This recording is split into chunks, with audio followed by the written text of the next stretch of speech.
ba lang? Wala daw yung kapatid kasi yung kausap ko. Isang libo po yun. Hindi naman daw kasi sa... Order na to. Dapat ito, magpapayagin na to.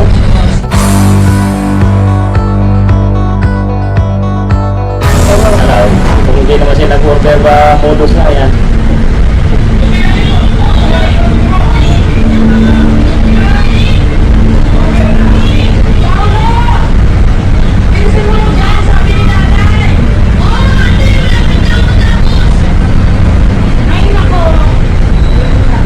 Ang babayad niya, ano po?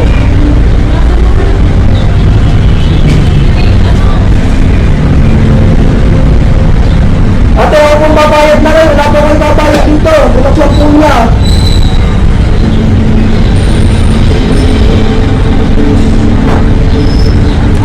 Ate, ako pong babayad na rin. Ay, binuksan niyo. Kailangan ko. Hindi ko po alam na tayo sa batulong mo. Ay, di ba po ate? Kailangan ang ID. Pinunti ako po yung pagkatabi niya. Kaya hindi lang po. Kupitsa lang ko lang. Para kung sabi ko po sa hindi po. Hindi, pakatawagan ko sa akin. Ate, ako babayad na. Ano po?